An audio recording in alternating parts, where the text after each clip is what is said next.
Welcome to simply ஷின்பா. இன்றைக்கி நம்ம ஆவாரம்பு துவையல் எப்படி செய்யலான்னு பார்க்கலாம். நான் ஒரு கைப்பிடி அளவு ஆவாரம்பு பறித்து வச்சுருக்கேன். ஆவாரம்பூவை நம்ம நல்லா கழுவி எடுத்தாச்சு. இப்போ துவையல் எப்படி செய்யலான்னு பார்க்கலாம். பூவையும் பச்சையாகவே போட்டு அரைக்கணும். இதை நம்ம வணக்கக்கூடாது. நம்ம அரைச்சி எடுத்துக்கலாம்.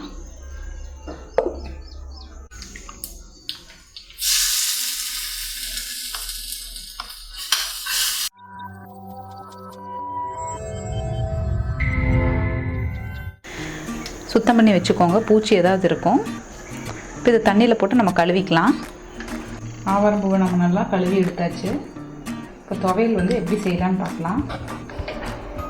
ஒரு கடாய் வச்சு அதில் கொஞ்சம் நம்ம எண்ணெய் ஊற்றிக்கலாம். நான் கடலெண்ணெய் ஊற்றுறேன். இப்போ அதில் ஒரு 3 ஸ்பூன் அளவு கடலைப்பருப்பு எடுத்திருக்கேன்.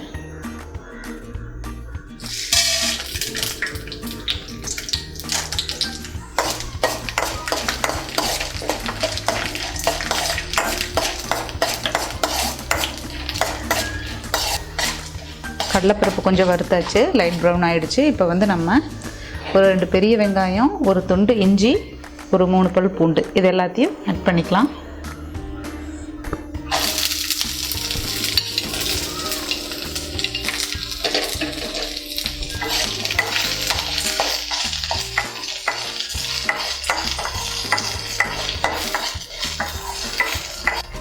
இப்போ நம்ம ஒரு 2 தக்காளி ஆட் பண்ணிக்கலாம். வெங்காயம் வணங்கிடுச்சு.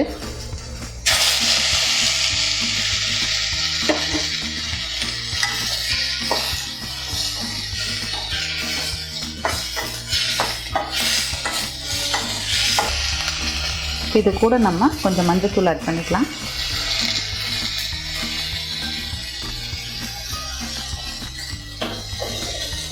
கொஞ்சம் உப்பு ஆட் பண்ணிக்கலாம்.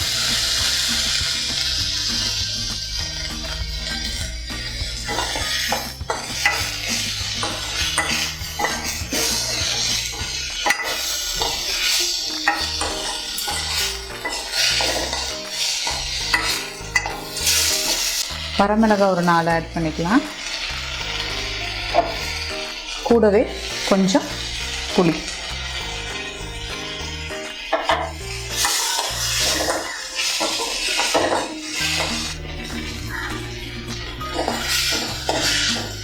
நல்லா வணங்கிடுச்சு. இனி நம்ம அடுப்பை ஆஃப் பண்ணிடலாம். ஆஃப் பண்ணிவிட்டு ஒரு கைப்பிடி அளவு மல்லித்தலை அந்த சூட்லேயே வணக்கிக்கலாம். போதும், ரொம்ப வணக்க வேண்டாம்.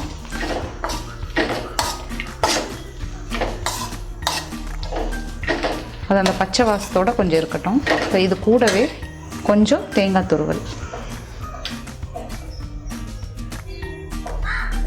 இப்போ வீட்டில் கொஞ்சம் ஒரு 4-5 பேத்துக்கு தேவைங்கிற பட்சத்தில் நீங்கள் தேங்காய் போட்டிங்கன்னா போதும். அப்படி இல்லைன்னா சும்மா இந்த வெங்காயம், தக்காளி, மல்லித்தலை இது மட்டுமே போதும். தேங்காய் போட்டிங்கன்னா அதை நம்ம அந்த ஒரு நாளுக்குள்ளேயே 5 to 6 ஹவர்ஸ்க்குள்ளேயே யூஸ் பண்ணணும்.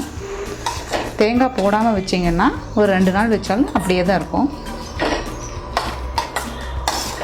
இப்போ இது சூடு ஆறட்டும். இந்த சூடு ஆறுனதும் நம்ம மிக்ஸி ஜாரில் ஆட் பண்ணும்போது நம்ம கழுவி வச்சுருக்கிற இந்த ஆவாரம் பூவையும் பச்சையாகவே போட்டு அரைக்கணும். இதை நம்ம வணக்கக்கூடாது.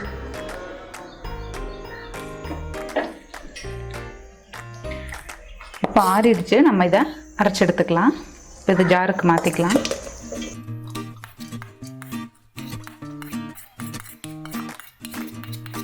பச்சையை எடுத்து வச்சுருக்கிற ஆவாரம் பூவையும் இதில் ஆட் பண்ணிக்கலாம்.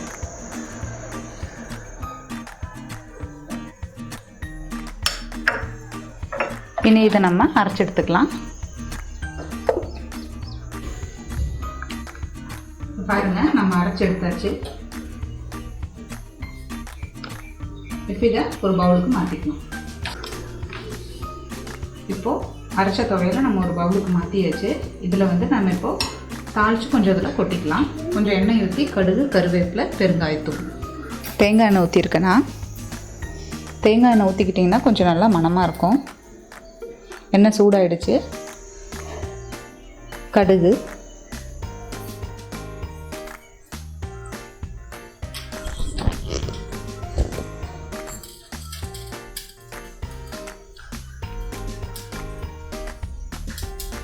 கருவேப்பிலை கொஞ்சம்,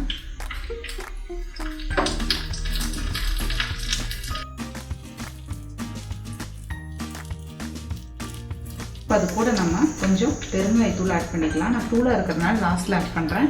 கட்டி பெருங்காயம் யூஸ் பண்ணுறீங்கன்னா நம்ம வெங்காயம் தக்காளி வணக்கும் போதே நீங்கள் ஆட் பண்ணிக்கோங்க.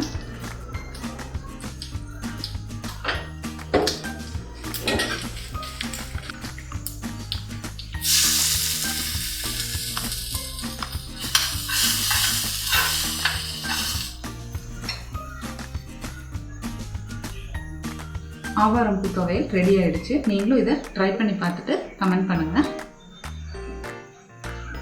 ஆவாரம் பூ நன்மைகளை பற்றி முதல்ல ஒரு வீடியோ போட்டிருக்கேன்னா அதை வந்து டிஸ்கிரிப்ஷன் பாக்ஸில் லிங்க் கொடுத்துருக்கேன், பார்த்துக்கோங்க. இதை நீங்களும் ட்ரை பண்ணி பார்த்துட்டு கமெண்ட் பண்ணுங்கள். சிம்பிளி சென்பா சேனலை சப்ஸ்கிரைப் பண்ணாதவங்க சப்ஸ்கிரைப் பண்ணுங்கள். கூடவே பெல் பட்டனையும் ப்ரெஸ் பண்ணுங்கள். தேங்க்யூ.